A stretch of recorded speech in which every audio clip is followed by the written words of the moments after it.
It is awesome to make money so you can go buy the goods and services that you want, and so you can have the time freedom and financial freedom that you've always been seeking. However, after you've achieved time freedom and financial freedom, we all have a duty to help those that can't help themselves. And today's guest is doing just that. Today's guest is the former Chief Information Officer for the billion-dollar Helmerich and Payne Corporation. Yet he chooses to donate both his time and his money to help those in need. Today's guest, Phil Cunningham, joins us to share about how the Harvest House is helping the poor to find food, clothes, and employment. Some shows don't need a celebrity narrator to introduce the show, but this show does. 2 men, 8 kids, co-created by 2 different women, 13 multi-million-dollar businesses. Ladies and gentlemen, welcome to the Thrive Time Show. 3, 2, 1, here we go! Started from the bottom, now we here. Started from the bottom, and we'll show you how to get here. Started from the bottom, now we here. Started from the bottom, now we here. Started from the bottom, now we here. Yes, yes, yes, and yes, Thrive Nation, we are in the air everywhere. And Josh Wilson, how are you, sir? I am well, sir. Thank you so much. I have a quick question for you, kind of a pop quiz question. Okay. Why did you decide to name your company Living Water Irrigation? John 7:38. Is that from that controversial book known as the Bible? Yes, sir. What? You can't do that, can you?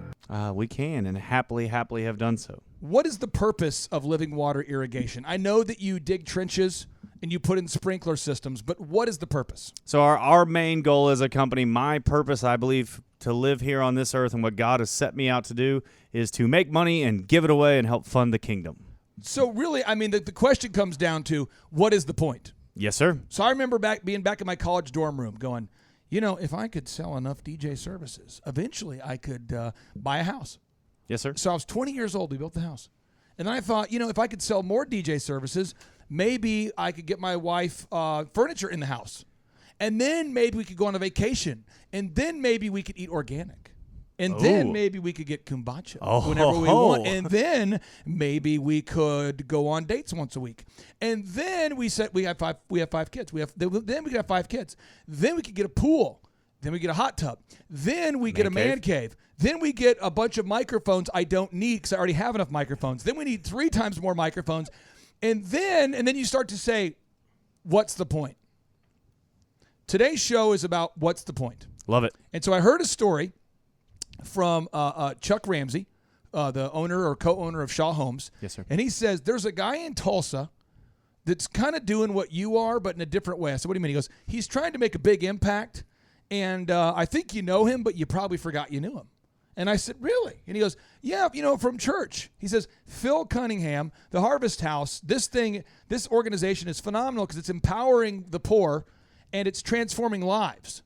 And you hear a lot of charities, and I'm not ripping charities, but they give people food, but they give people fish, but they don't teach them to eat, which kind of hurts somebody's pride, and it also doesn't help empower them. Absolutely. And so I thought I'd love to take a tour of the facility, and I was able to cut through the bolt lock and sneak in. I'm just kidding. But I was able to get a tour with from Phil, and I was super impressed, and so I wanted to have Phil Cunningham right here on the Thrive Time Show. So Phil the Thrill Cunningham, welcome on to the Thrive Time Show. How are you, sir? I'm good. Thank you, Clay. Good to talk to you. Now, I understand before you got involved with the Harvest House, you had quite a career. Can you just give us a little background story? What were you doing with your career before you decided to get involved in a job that requires you to work a lot and pays you nothing? Well, I had a diverse career. It was a pleasure that I got to work with a little guy named Ross Perot, the guy that has a bad hair day every day. Really? Yeah, I worked for Ross for a number of years. Wow. EDS was the company. My background was math and physics and stuff that you can't use. But I took some computer courses, and lo and behold, learned a little bit about computers. Now, Ross Perot, do you have a funny Ross Perot story that, because one of our guests, we interviewed a guest who started the Container Store in Dallas, and he told me that Ross Perot was fanatical in a very good way about being organized. And he said Ross came in and bought a bunch of containers to organize his office and his boat. He had a boat, I guess. He did. And he said that he also was the most fastidious customer he'd ever had about returning that which he didn't need. So he said Ross Perot, a billionaire, would be in line with a $7 receipt wanting to get a refund on something. Do you have a good Ross Perot story for us? Boy, I don't have one of those kinds of stories. Okay. I do have one story. Yeah, go Ross for it. was the most phenomenal individual I've ever met in terms of people. Yeah. You could meet Ross 10 years after the first time you met him Yeah. in an airport in Timbuktu. Walking across the airport, he would see you and walk up and call you by name, ask you how your wife was, and then name your children. Really? And he would know by then, figure out where they were in school. And Ross almost became, he was a very strong candidate for president there. To become the president of the United States. I remember him on TV there. What was Ross like in a meeting or in a room? Was he a charismatic guy? Was he more reserved? Was he? He was more reserved. He would kind of sit and listen to the conversation, and then quickly say, "Okay, here's what's going on. Here's the real point. Here's the issue. Here's the principle. Here's the decision. Go do it." He was an amazing guy to take everything down to principles, and then act on the principle. And his execution was flawless. The reason why I wanted to ask you about this is because you're a person who you worked in the business world. You did the business thing. That was something you did, and now you're kind of into phase 2 of your career at the young age of 32. It appears 33. Close. So what made you want to get involved with the Harvest House? The Harvest House. How did you first decide to get involved? Well, I first decided to get involved when I had a conversation. I retired from my last job at Helmerich and Payne. I was the chief information officer. Retired from Helmerich and Payne. Thought, I'm done. I'm retired. And we took a quick cruise. And when the cruise was over, got home the next morning, my wife said, "What are you doing tomorrow?" And I said, "I don't know." She said, "I do." And the answer was, she was executive director at Harvest House, and the answer was I was going to be a volunteer there. I did not even have that in my plan. Really? I went down there, and somebody taught me how to put food in food bags, and that's when I got started. Every couple has their own dynamic. It sounds like what your wife did is something similar to what maybe Josh's wife would do, or what my wife would do. Strong women who really Yes. give back and believe in the community. How did the conversation go? I mean, did she just say, "Hey, this is what you're doing," or was it a question? Does she go with the Socratic method? How does Marlene work? She said, "Hey, you don't have a plan. Come on down, help. I'm just trying to do part of it." She's been doing it for a number of years, Yeah. and had done a wonderful job. And she said, "Come and just be a part of it." Now, I knew Harvest House. I knew about it, knew pretty well. We had donated a substantial amount of money over the years to Harvest House. Believed in what it was all about, but I hadn't even thought about envisioning myself having a role at Harvest House. Now, there's something about the Harvest House which people need to look up and know. I'm going to put the website on the show notes here. Everybody here, you need to go to TulsaHarvestHouse.org. Everybody take us. I'll give you, folks, I'm going to give you a moment. I'm not going to pressure you. But I will simply not move on. It'll just be this weird kind of monkish music. But go to TulsaHarvestHouse.org. Okay, go there right now. Go. Okay. All great Americans are there right We're now. there. Great. So when you go there, you're going to discover that they are doing charity with an intentionality that you typically only find in business. So could you please explain on a very practical level? Let's say I'm in the Tulsa area and I just lost my job. And some things happened. Maybe a medical bill came in. I lost my job. Certain circumstances occurred. And I find myself with completely bare cupboards. How do I begin the interaction with you, Phil? How does that work? How does somebody reach out to you? And just walk us through that workflow, that process. Okay, now they may or may not have heard of Harvest House. If they haven't, there's quick access to it. 211 in the Tulsa area. Anybody dials 211. It's called a helpline. It'll tell them where the nearest place to get the help for whatever that thing is they're needing. So if they called 211 and said, "I need food," helpline would say, "Hey, call Harvest House." Call Harvest House Monday night, 5 o'clock, ask for an appointment. Tuesday, we call back, line up all of our appointments for the all-day Wednesday. Wednesday, we're going to serve people with a myriad of solutions. So when someone calls 211, they find themselves in emergency, in an emergency situation. Are they referred to you, or do you guys actually answer the phone? Or No, 211 is a community service, a part of the Community Service Council in Tulsa. and they'll refer them to you? Yeah, they'll give us the phone number. Our number, 918-884-7667. They'll give them that number, dial it Monday at 5. They're in the queue for appointments for Wednesday. And they'll meet you Wednesday. Wednesday they'll come, and we'll be greeting them, waiting for them to come, and we'll be ready for them with the myriad of services. And you blew my mind. Oh, you seriously did. You blew my mind with all the things you do for these people. Can you explain what you will do for the people that dial 211 that find themselves at your facility on a Wednesday? Okay. One thing differentiates us from most of the agencies in Tulsa is we are a one-stop shop. I mean, we do a lot of things for people. We don't just have food. A lot of people have groceries. 75 places in town have groceries. No problem. Nobody should be hungry in Tulsa. But we don't just have groceries. We hand them a complete menu of all the food items we have in stock right now, and they choose from that menu what they want for their family. And then we'll gross it up to the size of the household, and they're going to take home 7 days of food for that household, food they have chosen and selected. Not only food off the menu, but fresh produce they picked from, fresh Panera bread they picked from, got other things on the extras board. Last week, the extras board looked like a dairy. It was cheese and milk and cream and ice cream and eggs and all kinds of stuff like that. They're going to take home food that we would be proud to take to our families at home. And when you give them food, you guys also do an assessment of sorts to find, you help them find out, Yeah. are you looking for a job? Do you need medical care? That was impressive to me, too, because you're almost like a counseling service. Yeah, the food's really our door turner, Clay. That's what usually they come needing help with food. But when they come, we have 7 services for them. We call them 7 programs. We've got a clothing area that you won't believe, a clothing area that looks like a fine ladies' and men's shop in Tulsa. And they're going to shop that. They're going to take home 3 outfits of clothes for each household member. They have trouble with utility bills. They're behind. They have a cutoff notice. We're going to help them with that. We're going to pay part of it and show them where they can get the rest of it paid off so they don't get their services cut off. They need help with transportation. We got bus tokens for them and bus passes. If they You guys are doing more than just food. I think that this is powerful because I didn't grow up wealthy. I think a lot of our listeners found ourselves in a time where we didn't have the goods and services we need. And nothing can be more challenging, in my opinion, than trying to be a father. You're in your 40s, late 30s, early 40s, whatever that looks like. And you need food, but you also need a job. And you'd kind of like to leave with some dignity, too. Yeah, let's go back. Yeah. You said father. By the way, I forgot to mention we have infant services. You name it for a child, we've got it. The child doesn't choose where they're born. They don't choose the home. Why would they be suffering? Because they don't have the resources. We make sure they do. And we send them home all kinds of children's resources. But ultimately, at the end of the day, what we're trying to do is understand what's going on in that household. If they've come here needing food, that's the tip of the iceberg.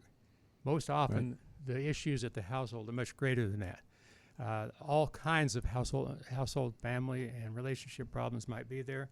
All kinds of financial and potentially income, career kind of problems are hidden behind the surface. So we want to spend about 20 minutes in an in-depth interview, maybe 30. I'm certainly not looking for specifics there. I want to respect everybody out there, but I'm just saying, just so the listeners have some kind of context. If you see 100 people, what are the most common issues or common circumstances that have occurred previous to them showing up at the Harvest House? Is it a loss of a job? Is it a divorce? Is it a natural disaster? It could be a job loss. It could be incarceration, divorce, family split. Somebody might be trying to get away from a domestic abuse situation, and they've showed up in Tulsa as part of that domestic abuse solution, and they show up and they don't have anything. They've got nothing. And they come to us and they think they're coming for some food. Well, we hope there's a whole lot more than food. And here's what's beautiful about it. The city of Tulsa is probably the most giving city in the country. On a per capita basis, I think I could actually prove that if I had the numbers in front I've of me. heard that before. I think it's true. There are charities and other kinds of help in this city that'll deliver almost any kind of solution. Our job is those people walk in out of the street, they don't know that. We're a front door to all the other services that are in Tulsa. So when they walk in, our job is to understand the needs and then start connecting them up to the other services that are available in the city. We have not found a problem that couldn't be solved by some combination of those services. What is in it for you? What is in it for us? The absolute incredible joy of seeing somebody's life turn around. The joy of seeing somebody come in with the burden of the world on their shoulders and walk out with a lilt in their step and a smile on their face with the plan that I can solve this thing. I can get out of this hole that I'm in right now. I'm gonna try to sell everybody out there. I'm gonna try to sell all the listeners like a late night. Josh, have you ever watched late night infomercials? Oh, we're going late night. You know where it's late night and they have a food dehydrator. But wait. And you're saying to yourself, I don't need it, but it is 2 a.m. It is. So you go get some ice cream. And I do have my credit card. And you're saying, I don't need this ice cream, but I do need, no, I do not. So you flip the channel. 'Kay. Now there's like no money down real estate. And you say, it doesn't seem plausible, but seems entertaining. Let me go back to the You dehydrator. watch that. Then you go back to the dehydrated thing. And the guy's saying, hey, guys, listen, it's normally $600 up front. Yes. But it's just, it's 7 easy payments of $49. You're going, 7 times 49, that's less than $600. Way less. And the math doesn't work, but now he's throwing in like a slicer, a dicer, and pretty soon you're like, I have to buy it. And a shake weight. And a shake weight. And you're thinking, I don't want, and so you get your credit card out, but your conscience says, don't buy it. But then you do buy it, and you go back to sleep. Okay. That's where a lot of Americans are putting some extra money right now. I agree. I see this a lot. I see a lot of people spending, they might go on iTunes and go, I'm going to get 14 songs and listen to them once. I'm going to go Quick Trip. They say, would you like something else? And you say, yeah. Given that I'm on a diet, I do want 2 burritos. I want, you go to Taco Bell and you say, I do want, and so there's a lot of this mindless spending. We come home, we have 7 extra tacos. We don't eat it all. We throw it away. And then we put all the extra stuff up in the attic, and then the attic gets full, and then we move all the other extra stuff out to the storage. You're getting a flat screen for your bathroom. Right. There's a lot of people that are doing these things, and I'm not saying that I'm not a socialist. No. I'm just saying I do believe in helping those that cannot help themselves. A hand up, not a handout. And so the case I'm making today is this. If you're a business owner and you are trying to find a way to give back to the community in a sustainable way, where you could actually shake the hand of the person that you're giving back to, this is an incredible cause. But check this out. The most selfish thing you could do for yourself is helping somebody else because you feel good about it. Feel great about it. You feel great about it. And so if somebody out there is listening, Phil, and they say, I want to get involved. I want my staff to get involved. I've seen a lot of businesses listen to our show, and they've said, my staff, we're going to devote 4 hours a week, the whole staff, to come help something. Can people help you? Do you need help? How can our listeners help you? We could use volunteers on Tuesdays and Wednesdays. You bet. Tuesdays and Wednesdays. And how many do you need? Mostly on Wednesdays. Just a handful more. Okay. Give me 4 or 5 more. 4 or 5 more. And what do they do when they're helping? They get the opportunity to actually look at the food order, choose the food, select the food, put it in the grocery bags, fill the bags for them, and then carry out to the car, put it in the trunk for the hungry people. And I'm just telling you, folks, if you're out there, I've seen businesses do it. I've seen businesses say, you know what? I'm going to just pay my employees, 4 employees for 4 hours. It's not that much. It's 16 man hours. And I'm going to pay them to do this once a week. And the reason why I'm going to pay them is because I want them to see where I'm going to put my money where my mouth is. And I'm just telling you, you can really make an impact. I want to, can you share with us some stories, maybe, or a story about a family you've helped? Maybe one where you say, you know what, Clay, without obviously giving away their personal information, but is there a story where you could say, wow, this was a complete turnaround? Yeah. I've got one. Do you want to take a second and tell the story? Absolutely. Her name is Michelle. Michelle came into Harvest House in March, and here was her story. Michelle had moved to Tulsa from Texas several years ago. Her father had abandoned the family when she was 12 years old. Her mother, an alcoholic and drug abuser, gave Michelle very little guidance or care. Michelle dropped out of school in her junior year and moved in with her older boyfriend. Her boyfriend quickly realized he wasn't cut out to be a father as soon as she became pregnant. Raising the new baby all alone, she soon moved in with another boyfriend. They eventually decided to move to Tulsa because he had a brother in Oklahoma. When they moved, Michelle could not pass the vision part of the exam, so she couldn't get a driver's license. So she found a minimum wage job at a grocery store right around the corner from her apartment. Soon afterwards, found out she was pregnant with a little girl. And this guy likewise thought he ought to be somewhere else too. 2 years later, after he left, Michelle came to us. By this time, there was no food in the apartment, rent overdue, electricity cut off, about to be cut off. We immediately gave her a week's worth of quality, nutritious groceries of her selection and helped with her electric bill that was about to be cut off. She shopped for clothes for her boy and herself, selecting 2 full outfits each. She was also able to select 2 outfits for the baby girl.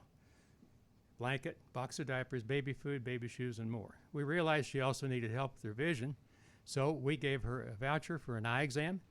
She chose online frames she liked and got brand new, custom-made eyeglasses mailed to her in the mail. Michelle will have her new glasses within 4 weeks. We also showed her job listings for 8 jobs, all of which paid considerably more than her current job. 2 or 3 were right near the bus route right down the street from her apartment.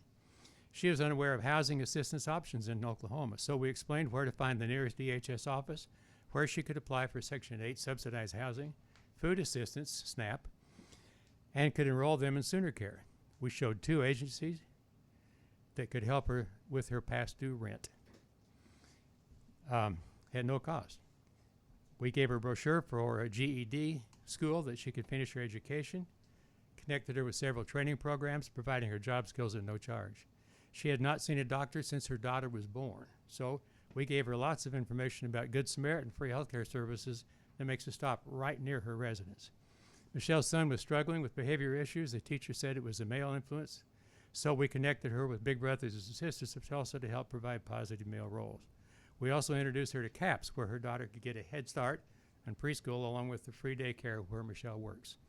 At the end of the interview, Michelle had a week's worth of great groceries, new clothes, new eyeglasses on her way, bus tokens for doctor's visit, job interviews, help for both children's needs, and a new path forward with both education and employment that promised to improve her financial situation. Her utilities were secure, and she knew where to find a better apartment for less money. She left Harvest House with hope, a very positive attitude, because she could see a new, better tomorrow for her family. And that's what you do. That's what we do. That's what you do. That's what we do. I think there's somebody out there. Again, I talk to people at the conferences all the time who say, I'm just looking for a way to give back, maybe a way to get more involved, maybe a way to leverage my skills, maybe a way to teach. I mean, you can teach job skills, you can volunteer. There's so many ways you can get involved. And I know it's hard to get involved if you don't know about it. It's called harvesthouse.org, tulsaharvesthouse.org. And we have time for 3 final questions. And so Josh Wilson, and we have an attorney here by the name of James who's going to probably interrogate you with those kind of nefarious trick questions that attorneys typically ask here. So Josh, what is your question here for Phil the Thrill Cunningham? So, Phil, after hearing that story, I think everyone out there can agree that this is a great, great, great thing to get behind and a great thing to support. So exciting to hear what y'all are doing. What would be y'all's immediate need for our listeners out there, for the business owners out there? I know you mentioned you need a few people to come help on Wednesday afternoon. What else could you possibly need that our listeners out there can be? Because we got action-oriented listeners. We got people out there that want to do stuff. So what can they do to help y'all, Phil? I think people are looking for a place to invest their money, to make donations that'll make a difference, and Harvest House is certainly that kind of soil. For example, if somebody were to donate $10,000 and designate it for food, that would buy 3,700 bags of groceries. It would buy 7 days of food for 2,000 people for $10,000. $10,000. $10,000. And by the way, I've looked at their website and all their literature. They're very transparent about where the money goes. You don't see Phil running around the facility there with a golden chalice. You don't see. I mean, he probably should. He's that handsome, but he doesn't. James, you're an attorney. You've worked with a lot of nonprofits, and you've. What questions would you have for Phil on either your behalf or on behalf of the listeners out there who are contemplating maybe going to TulsaHarvestHouse.org and giving some money here today? Phil, thank you for the work that you do for the Harvest House. It certainly warms my heart to hear the story of Michelle and the work that you are doing. When Clay commanded that the listeners look at the website, go to the website, and gave us some time to go do it, I did. I pulled my laptop open and I saw one of the things that jumped out at me is that on that list of what a donation can buy, how much money can get, this much for how many people. How can you feed a family for a week for $13.25? Do you get donations or food donated? Is it subsidized? I mean, how does that work? The most valuable relationship we have in food is with the food bank in downtown Tulsa. And the food bank provides food to us at essentially, in most cases, either free or 17 cents on the dollar kind of numbers. Oh, wow. And by leveraging the food bank for the largest volume of food, we keep that cost down to pennies. We supplement with high-quality food that's not available at the food bank by going to Sam's, Aldi's, Walmart, that kind of place, and buying without taxes. But that supplements it. So the high-quality stuff, the meats and so on, we buy. Let me tee this up here for the folks out there who are really selfish man-bear pigs. Folks, let me read this to you, okay? This is from Forbes. This is the article written by Forbes. It says, why giving back increases brand loyalty.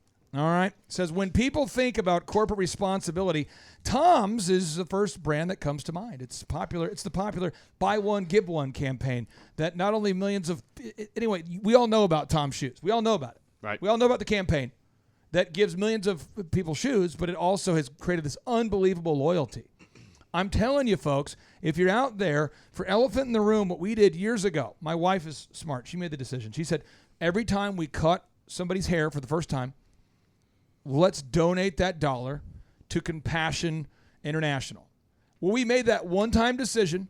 It took us an hour to set it up. And I have no idea how many thousands of people have been affected by it. All I know is I get these cool letters in where they show a picture of the kid that you're feeding. And every time it makes me want to cry, so I have to go to Atwoods. And I go to Atwoods and I sort it out. But when I get the pictures of the kids, it's like, oh, man. Because you kind of set it and forget it almost. So there's all different people out there. Some are called to be a volunteer. Some are called to earn, to give back to those who are serving. Some are called to do a little bit of both. But what we have to do is we have to say, can I go without a regrettable burrito? Yes. I mean, come on. It's $7 a month. You know it. You're on a diet. Folks, listen. This is a weight loss program proven to work. Step number 1. Eat dramatically less. Step 2, stop buying regrettable late-night burritos. Step 3, forget the third Red Bull. That's right. And then just donate to this cause. You'll get healthier, wealthier, wise. I mean, the brand loyalty, people love to know you're giving back. It's a great way to fire up the team. Before we let you go there, Phil, what other maybe final thought would you like to share with the listeners out there? We have so many great listeners. And I want to give you the opportunity. What's maybe one more thing you'd like to share with all of the listeners around these great United States? Probably the one thing I didn't mention is that along with all of these other services we're bundling and putting together to help them, the last thing I always do is offer to pray with my clients if they want me to. Yes, sir. It's an offer that's purely optional. Nobody has to do it. 90% of the people say yes. And a lot of very, very meaningful things happen there. It makes a lot of difference. These people tell us later about their visit. That prayer made more difference than a lot of the other goods and services. Phil, I appreciate you for coming on here. You are I kept hearing about the legendary give backs, all the things you're doing. You don't have a billboard in town proclaiming what you're doing. You don't have advertisements. But maybe just for a few weeks here, you can have a hype man, and I'll try to drum you up some support here because I'm just so excited about what you're doing. And Chuck Ramsey, he was just bragging on you, and so I wanted to get you on here. So thank you for agreeing to be on the show. You know Chuck, okay. Appreciate you for being here. All right. And now, without any further ado, 3, 2, 1, boom!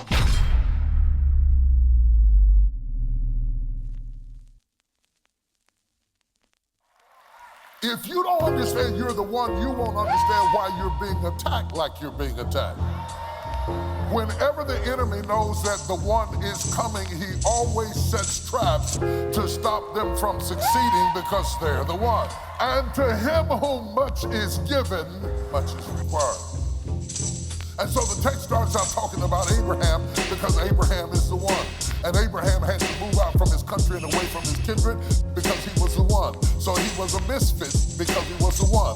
So he didn't get to stay because he was the one. So he had to live in isolation because he was the one. So he probably was lonely because he was the one. Because he was the one. Because he was the one. New city, new state, it's gonna be a mean race. All the sins that I have done, I'm grateful for a clean slate. Felt like I was different, I ain't never tried to prove it though. Stack your chips, get on your grind, don't never make excuses, bro. Solid as a rock, loyalty is all I ever know. Doing what you've always done, then homie, you can never grow. Conversations with the Lord, I ask him would I ever blow. Told me I got dead weight, so friends, I gotta let them go. We gon' make it. I know they think hating, it's all in their faces. We destined for greatness, I said I been patient. I know it's my moment, no stopping, we going, this thing is in motion. What you gon' do when your back's against the wall? You gon' stand up like a champ or you gon' curl up in the ball? I'm the one, I've been chosen, so I'm riding through it all. Gotta keep your faith up so you can rise and never fall. Let's go. And Abraham had to move out from his country and away from his kindred because he was the one. So he didn't get to stay with his kinfolks because he was the one. They are always on the hit list because hell knows that he is the one. I want to talk to some people that have been up under crazy attack. And to him whom much is given, much is required. The devil's been attacking, I ain't stressing from it. Cause every time that happens, there's a blessing coming. Obsessing over problems that you can't change. I had you going crazy, learn your lesson from it. Remember when they cut my water off, homie? Man, reflecting how they cut my lights off too. Dog, I had to move back in with my mama. Had me feeling like a failure, that's what life would do. Gotta get up on your grind, I had to make the right move. Bring my noodles every night, I had some beans and rice too. Execution is the key, don't tell me what you might do. Favor from the man above, no other God is like you. You can knock me down, but I promise I ain't staying there. Feeling like I am the one, we just begun, let's make it clear. Me and Clay clicking up, y'all don't even get it, bruh. About to be colossal, taking over when we rip it up, hey. And Abraham had to move out from his country and away from his kindred because he was the one. So he didn't get to stay with his kinfolks because he was the one. They are always on the hit list because hell knows that he is the one. I want to talk to some people that have been up under crazy attack. And to him whom much is given, much is required. Yeah, started from the bottom, now I'm here. Overnight success after 23 years. Got the dragon energy, got another gear. Got a superpower, man, I call persevere. Cause I never haven't thought people call fear. I never stopped writing when the future's not clear. We're gonna be dead soon and I'm just being real. So I'll be paralyzed by the thoughts that we feel. So you'll stop begging for people to come into agreement with you. So you'll stop doing polls and census and trying to get everybody to come into consensus with your vision so that you won't need nobody to say amen when you preach, because you already know that you got heaven saying amen. The power of one. Listen to the entire T.D. Jakes sermon, Grasping the Moment, by visiting T.D. Jakes' YouTube channel, simply named T.D. Jakes.